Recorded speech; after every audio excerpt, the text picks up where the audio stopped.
Bom dia a todos. Estamos celebrando, a partir de hoje, à tarde, o Domingo de Ramos. Já é o segundo Domingo de Ramos que nós estamos impedidos de fazer procissões em razão da pandemia, é evidente, né? Mas mesmo assim as leituras nos colocam nesse espírito do Domingo de Ramos. O Domingo de Ramos, ele é introduzido primeiro pela bênção dos ramos. Temos um evangelho que é sempre o mesmo, de Mateus, de Marcos aqui, né? De Marcos, capítulo 11, 1 a 10. E depois nós temos então a procissão, que não vamos ter, né? Mas os ramos, certamente, quem estará presente terá os ramos bentos, ou poderá pegá-los depois na igreja. E depois temos então as leituras normais, isto é, até certo ponto normais. Uma segunda leitura, ou primeira leitura da missa, que é do profeta Isaías. E segue normal com a segunda leitura, só o diferente é a leitura da paixão de Jesus Cristo, segundo Marcos, que ela não é completa. Estão ali presentes apenas um capítulo. Deveria se começar já com o capítulo 14, mas é abreviada a leitura.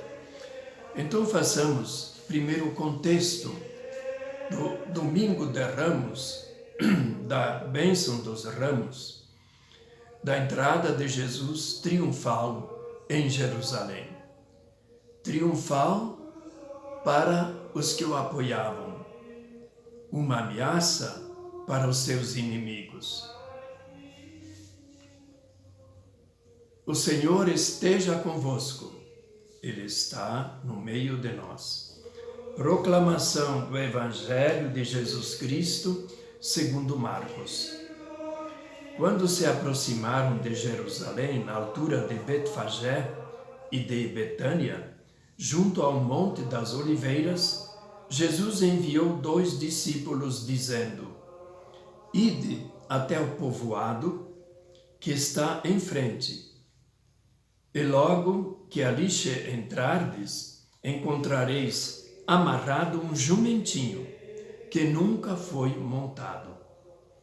Desamarrai-o e trazei-o aqui. Se alguém disser: por que estáis fazendo isso? Dizei: o Senhor precisa dele, mas logo o mandará de volta. Eles foram e encontraram um jumentinho amarrado junto de uma porta do lado de fora, na rua, e o desamarraram. Alguns dos que estavam ali disseram: o que estáis fazendo, desamarrando esse jumentinho? Os discípulos responderam como Jesus havia dito, e eles permitiram. Levaram então o jumentinho a Jesus, colocaram sobre ele seus mantos e Jesus montou. Muitos estenderam seus mantos pelo caminho, outros espalharam ramos que haviam apanhado dos campos. E os que iam na frente e os que vinham atrás gritavam: Hosana, bendito que vem em nome do Senhor. Bendito seja o reino que vem, o reino de nosso pai Davi. Hosana no mais alto dos céus. Palavra da salvação. Vamos então à primeira leitura, que é da própria missa, depois da procissão de ramos, que é feita quanto possível. Leitura do livro do profeta Isaías. O Senhor Deus deu-me uma língua adestrada para que eu saiba dizer palavras de conforto à pessoa abatida. Ele me desperta cada manhã e me excita o ouvido para prestar atenção como um discípulo. O Senhor abriu-me os ouvidos, não lhe resisti, nem voltei atrás. Ofereci as costas para me baterem e as faces para me arrancarem a barba. Não desviei o rosto dos bofetões e cusparadas, mas o Senhor Deus é o meu auxiliador. Por isso não me deixei abater o ânimo, conservei o rosto impassível, como uma pedra, porque sei que sairei humilhado. Palavra da salvação. Segue-se então o salmo que estará na boca, na Sexta-feira Santa, na boca de Jesus, o Salmo 21. Meu Deus, por que me abandonastes? Jesus se sentirá também abandonado até pelo próprio Pai. A segunda leitura é da Epístola aos Filipenses. Leitura da carta de São Paulo aos Filipenses. Jesus Cristo, existindo em condição divina, não fez do ser igual a Deus uma usurpação, mas ele esvaziou-se a si mesmo, assumindo a condição de escravo e tornando-se igual aos homens. Encontrado com aspecto humano, humilhou-se a si mesmo, fazendo-se obediente até a morte e morte de cruz. Por isso Deus o exaltou acima de tudo e lhe deu o nome que está acima de todo o nome. Assim, o nome de Jesus, ao nome de Jesus todo joelho se dobre na terra e abaixo da terra, e toda língua proclame: Jesus Cristo é o Senhor, para a glória de Deus Pai. Palavra da salvação. Demos graças a Deus. Umas pequenas considerações. Claro, deixamos o Evangelho de lado, que escutaremos, estando presentes ou virtualmente, acompanhando uma missa, amanhã, durante as celebrações. A primeira leitura ela é do Evangelho de Marcos, porque nós estamos no ano B e segue-se o Evangelho de Marcos. Então veja que Jesus subiu de Jericó e provavelmente demorou um dia, porque eram cerca de 20 quilômetros. A estrada hoje é uns 20 quilômetros, é claro que é asfaltada. Mas no passado eles pegavam lá um monte aqui, outro monte lá, o vale, e iam subindo. Numa diferença mais ou menos de 1.000 e poucos metros, 1.100 metros. Porque o Jericó já está abaixo do nível do mar Mediterrâneo. Então, subindo ali, Betânia era o local onde sempre havia uma espécie de colônia de galileus, porque cada ano as pessoas da Galileia vinham para a Páscoa. Então lá havia uma gente que já vivia disso, dava hospedaria, arrumava comida aqui, comida lá, né? Água. Então Betânia e Betfagé. Então Betânia é o lugar de chegada, mas no dia da procissão, ou melhor, saída de Jesus, ele vem de Betânia e passa por Betfagé, um pouco mais perto de Jerusalém, já pertinho do ponto mais alto do Monte das Oliveiras. Então, o que nós ouvimos aí é Jesus consciente que eles queriam torná-lo rei, mas não era a vontade do Pai. Ele devia se entregar pela nossa salvação. Seria traído por um discípulo e entregue às autoridades tanto religiosas como depois a Pilatos, como a gente escutará no Evangelho mais completo. Então ali, até é curioso, né? Jesus poderia, se ele tivesse uma vontade de ser rei, montar um jumentinho. Não tem sentido. E vejam só, num jumentinho, filho de uma jumenta, é claro, um recém, né? Disposto a carregar, mas não domado, manso. Então Jesus monta uma montaria conhecida do povo pobre, expressão de alguém que carrega o peso das mercadorias, das coisas que eles vendiam na cidade ou traziam de volta para os lugares onde moravam.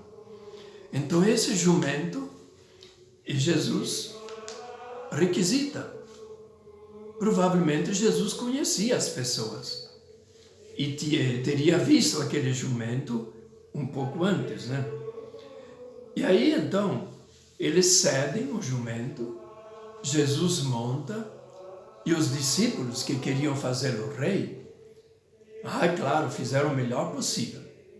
Colocaram até suas mantos, né? Como coberta para Jesus montar, né? Montava em pelo enxuto, né? Então, aí eles colocam tudo isso para homenagear a Jesus. Jesus aceita essa homenagem. E eles aclamam Jesus. Vejam o que eles dizem. Levaram o jumento até Jesus, colocaram sobre ele seus mantos e Jesus montou. E aí outros estendiam seus mantos no chão. Ou então pegavam galhos de árvores do local. A árvore mais comum é do Monte das Oliveiras, já diz, oliveira, de oliva, que produz o azeite. E outros pegavam também ramos de palmas que existiam. E então ficavam agitando ou colocaram até, parece até uma procissão de Corpus Christi, né? A homenagem que eles prestam. E na aclamação, o que eles dizem? Hosana. Esse Hoshiana em hebraico significa salva-nos. Quem que era esperado como Salvador? O Messias. Então eles aclamam Jesus, Messias e Rei. Bendito que vem em nome do Senhor. Em nome do Senhor é Jesus que vem e este Senhor é o próprio Deus. Jesus também é Deus, mas com carne humana. Bendito seja o reino que vem. Estão aclamando como rei. Vai acontecer uma coisa nova. E ainda, hosana no mais alto dos céus. O que eles fazem aqui, que Deus confirme lá no céu. Então é uma imagem bonita e nós, não podendo participar da procissão, apenas, ao menos, levemos um ramo bento para as nossas casas, nos lembrando desse triunfo de Jesus sobre a morte. As leituras seguintes, então, nós temos o livro do profeta Isaías, que mostra, é um dos cânticos, o terceiro cântico do servo de Deus, servo de Javé. E ele se apresenta aqui, esse profeta anônimo, como alguém escolhido por Deus e pronto para aclamar. Só que primeiro ele se torna discípulo, como nós temos que nos tornar discípulos de Jesus, discípulas de Jesus. Ouvir a sua palavra. Ele estava todas as manhãs atentos para escutar o que Deus lhe queria comunicar. Jesus, durante a vida pública, passava noites em oração para começar o seu dia, depois de ouvir de madrugada a palavra do Pai do céu. Então, essa E ali ele se torna uma pessoa obediente. Quando a gente diz, esse filho, essa filha não me obedece, não é obediente. E a palavra obediente significa estar sempre pronto para a palavra de quem fala para nós e manda fazer isso ou aquilo. Então Jesus bebeu na fonte viva daquele que é o próprio Deus. E ele é a palavra viva encarnada. Pois é, então esse é texto muito bonito, né? E já alude aos sofrimentos de Jesus, que é blasfemado, esbofeteado, desprezado, como será também na leitura da paixão no dia de amanhã. E a segunda leitura é do apóstolo Paulo. Então ele não conheceu a Jesus durante a sua vida pública. Ele é um convertido que teria tido, como ele narra, um encontro com o próprio Jesus já ressuscitado, com o Cristo da glória. E ele se converte. Então, quando ele fala de Jesus, ele sabe que esse Jesus é Deus. Essa fé que ele tem. Mas, contemplando aquilo que a tradição lhe passou sobre a vida humana de Jesus, que consta nos evangelhos, ele então medita e diz que o Filho de Deus não quis aparecer como Deus aqui na terra. Não quis, mas humilhou-se, como aquele humilde jumentinho, para carregar nossos pecados e morrer por nós na cruz. Ele humilhou-se, esvaziou-se de sua dignidade. Todos estavam acostumados a ver assim a figura do imperador nas recepções, né? Quando havia alguma visita do imperador a uma ou outra cidade do império. Ou então as autoridades romanas. Elas apareciam com poder, com glória. E Jesus se esvaziou de tudo isso. E fez-se obediente. Nos evangelhos da infância, aos 12 anos, se diz que Jesus aprontou uma, né? Esqueceu os pais, o início do retorno da viagem aos 12 anos, que é já considerado adulto na religião, e escutava os doutores e falava para eles como é que ele se sentia diante de Deus, como um filho, não é? E eles o admiravam.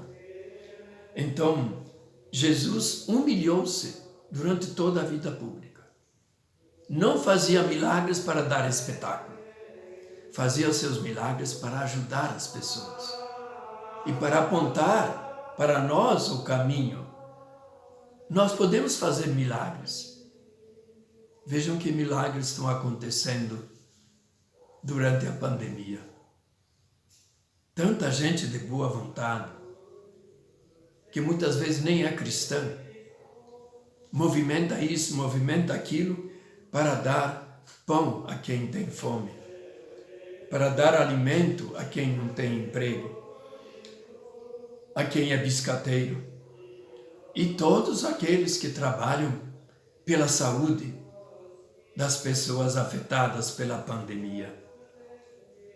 Elas se humilham também. Se humilham no sentido da doação. Jesus não queria ser uma pessoa amaldiçoada, não é? Mas ele fazia o serviço mais humilde possível para ajudar os doentes e os pecadores. Então essas são as mensagens principais para o Dia de Ramos, e nós podemos acompanhar, seja pela internet, alguma missa, às vezes pode ser até a missa do Papa. A Canção Nova está presente em Jerusalém e eles acompanham a procissão dos Ramos, que vai acontecer no Dia de Ramos, pelas 2, 3 horas da tarde.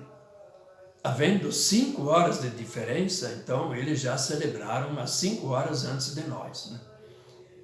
Mas a gente acompanha também, de certa forma, essa procissão. Mais importante é colocar-se na presença desse Jesus que nos ama e se doa totalmente a nós pela nossa salvação. Que assim seja.